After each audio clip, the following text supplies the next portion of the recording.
Cafe Diva, as I like to call her, she turned on a pink phone when Anthony Yarde was derobing to appear on the scales. Started recording Yarde weighing in. I don't know if he's going to end up on a screensaver. Yarde doesn't seem unduly stressed by the event at all. He weighed in with his cap on.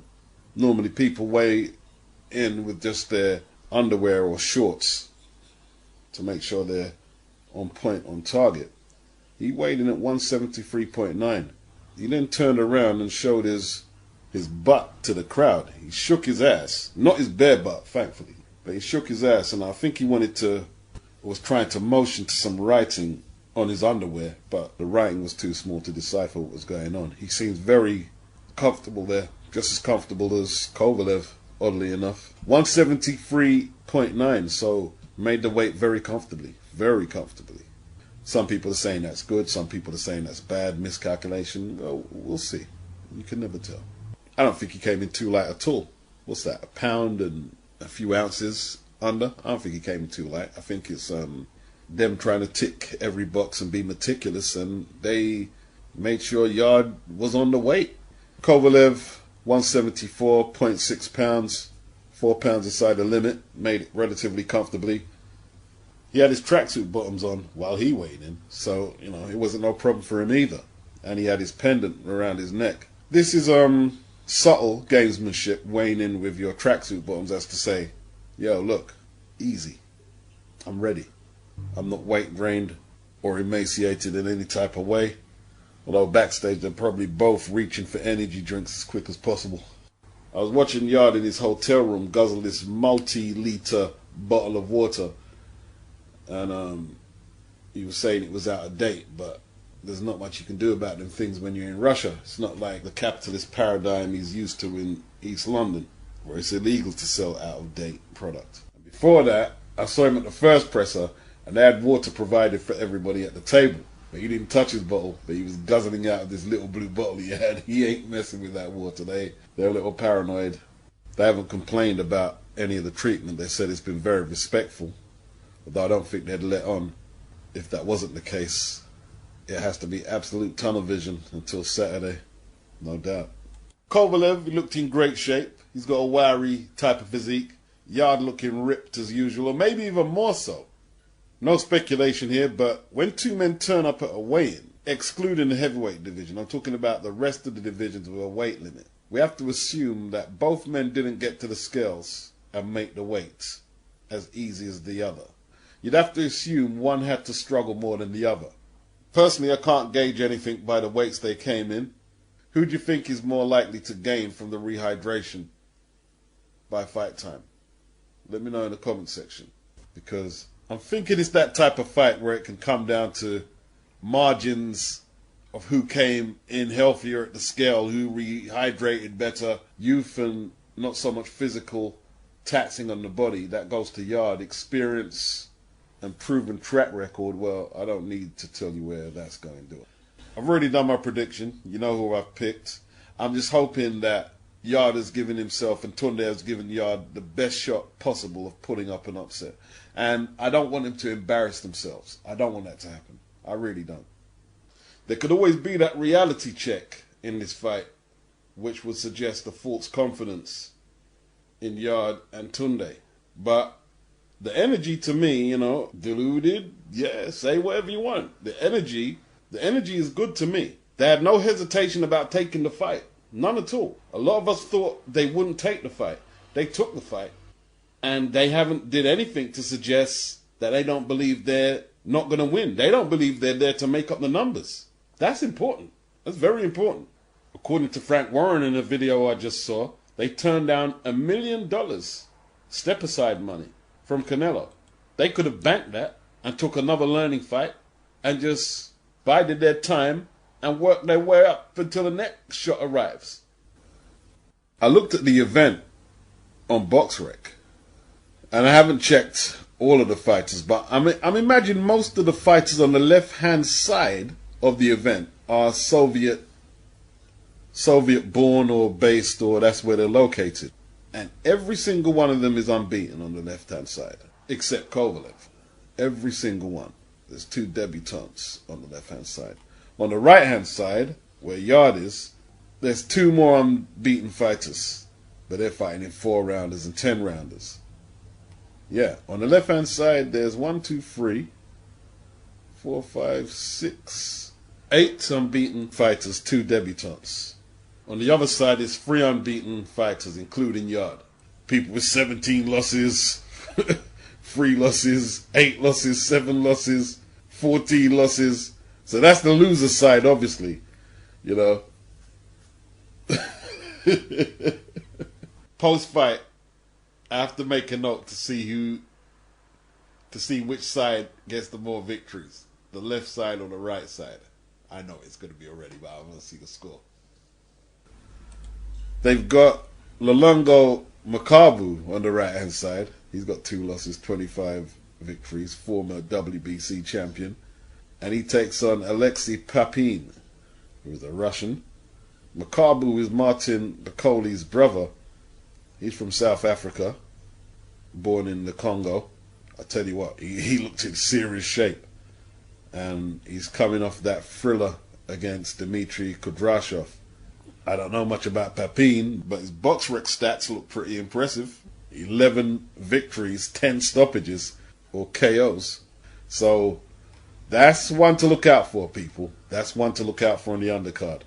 They've also got Evgeny Romanov taking on an opponent with a terrible record, Dario German Balmaceda, 19 wins, 17 losses, and 2 draws. Evgeny 13-0, and if you are wondering why I'm mentioning him, his claim to fame is he stopped Wilder in the amateurs. 13-0, 9 inside the distance. The rest of the names I'm not very familiar with, I'd have to admit that. Chelyabinsk, Russia. Kovalev the Crusher against Anthony Yarde, the East London Ed Busser. Now, some of you are probably thinking, Beats, you seem to be talking Yarde up in some respects, but you're picking Kovalev. If you believe Yarde is going to win, pick Yarde. Well, the problem is, I do actually want to pick Yarde. I do. But I've been watching boxing longer than most of you, and I've never seen someone jump from the level that Yarde is fighting to the level he's stepping up to. I can't pick him, but I do want to pick him. You know, there's a lot of factors people asking about, can Yarde take a punch? And that is important, but I'm not really worried about that. Because if you're going in the ring to fight Kovalev, you shouldn't be in there trying to take punches from him anyway. I'm not worried about that. I explained it a little in my hangout, yeah? I used the automobile or a car as an example, or metaphor if you like. The prototype is not normally the car you put out. It's not. The prototype goes out and test runs, and then it normally goes back to the lab, back to the factory, so they can improve it. You know, that's how that goes. Yarde hasn't had the test runs for me. Winning a fight against Kovalev is about gears, just as much as it is about taking a punch. It's about gears. Azuma Nelson, he jumped up from fighting in Ghana against little known opposition at the least. I think Unrivaled brought it up. And he put up a brilliant effort. But against Salvador Sanchez, you need to have the test runs done.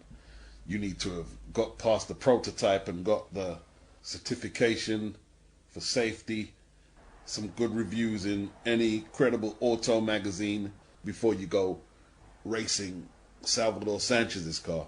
You know what I mean?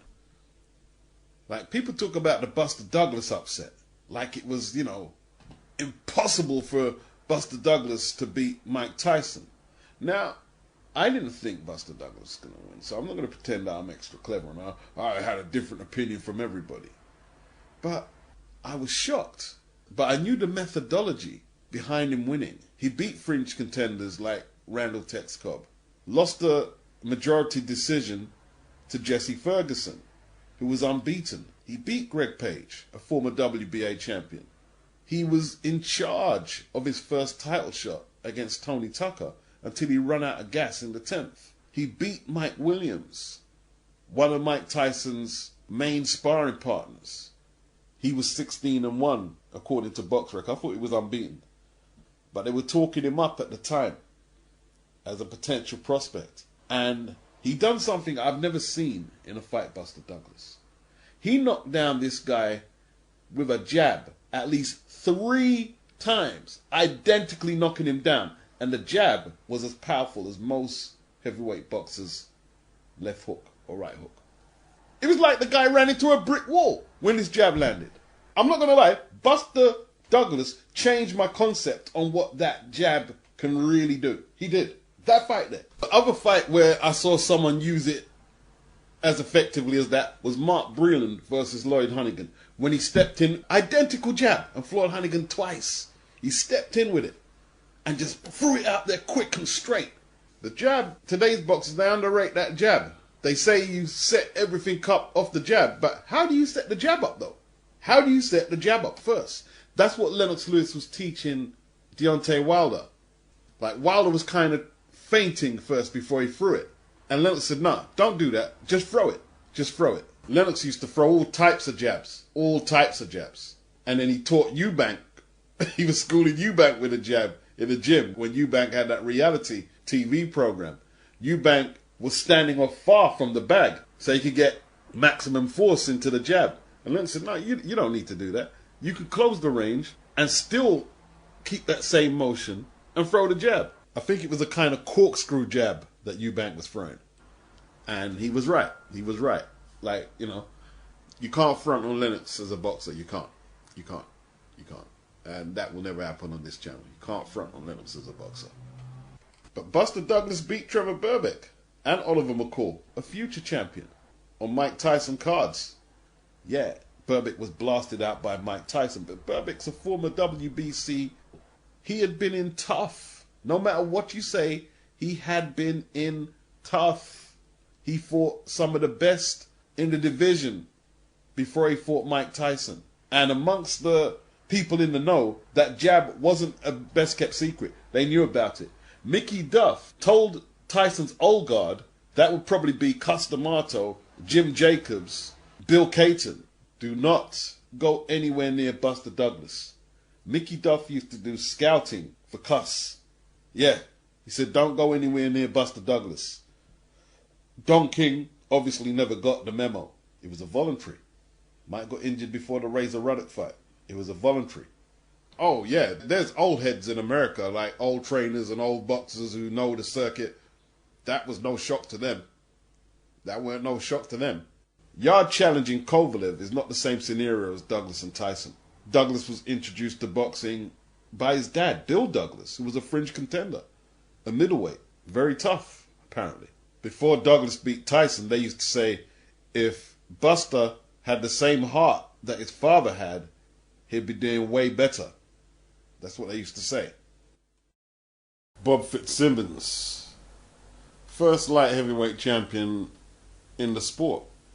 He beat George Gardner for the title. He campaigned mostly in America and Australia. He was a Brit though. I don't know if I'm going to miss anyone out. Freddie Mills, late 40s. He beat Gus Lesnovich on points. Second time lucky. John Conte beat George Ahumada in the 70s. Won a WBC belt. Dennis Andrews is a 3-time light heavyweight champion. He beat J.B. Williamson at Pickett's Lock. Was it Mark Willis? Was that in America? He knocked out Mark Willis. Lost the belt to the Australian, Jeff Harding. Then won it back from him. Then in the rubber match, he lost that. 3-time light middleweight champion. Clinton Woods. He beat Glenn Johnson after a few attempts, I believe. Joe Calzaghe never actually held a sanctioning body title at 175. I believe it was the lineal title. That's what he beat Bernard Hopkins for and defended against Roy Jones, then retired. A lot of people don't know that. Nathan Cleverly was elevated from interim WBO champion to a higher tier champion. Then he beat Jürgen Bremer, who retired in 6, but Nathan went in charge for a version of the WBA title. is a two-time belt holder, Nathan Cleverly. If I missed anybody, apologies. Can Anthony Yarde follow this esteemed group of Brits and win a light heavyweight title? I'm fascinated. I have to say I'm fascinated. Can't wait for this fight.